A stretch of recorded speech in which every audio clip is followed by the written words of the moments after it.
మనశంకర వరప్రసాద్ గారు పండక్కి వస్తున్నారు సినిమా చూశాను భయ్యా. సినిమా చూశాక నా ఫీలింగ్ ఏంటనేది చెప్పే ముందు అనిల్ రావిపూడి గారితో ఒక మాట. ఏదో అనుకున్నాను కానండి, అమ్మో మామూలు విషయం కాదు. ఒక ఫెస్టివల్ వైబ్ ని ఫ్యామిలీ ఆడియన్స్ కి ఇయ్యడానికి మనశంకర వరప్రసాద్ సినిమా అయితే వచ్చింది.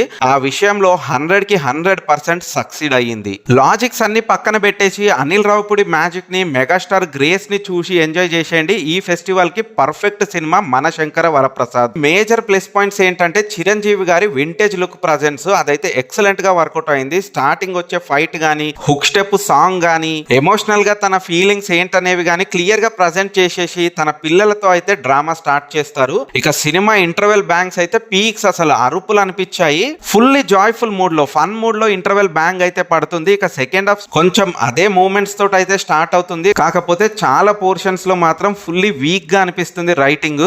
వెంకటేష్ గారి క్యామియో కూడా పెద్ద ఇంట్రెస్టింగ్ గా అనిపించదు, అలాగని వర్స్ట్ గా కూడా ఏమీ లేదు, పర్వాలేదు. ఆయన ఉన్న హాఫ్ అన్ అవర్ కొంచెం బానే అనిపించింది. ఇక డౌట్స్ ఏమి పెట్టుకోవద్దు, పండగ మెగాస్టార్ దే. ఇప్పుడు ఒక డైలాగ్ వేసుకోండి. సీనియరే భయ్యా. మనశంకర వరప్రసాద్ తో మెగాస్టార్ గారు అయితే కంబ్యాక్ ఇచ్చారని చెప్పాలి. ఇది మనశంకర వరప్రసాద్ సినిమా పైన నా ఒపీనియన్. మీరు గనక ఈ సినిమా చూసినట్టయితే మీకేమనిపించిందన్న విషయాన్ని కామెంట్ బాక్స్ లో కామెంట్ చేయండి.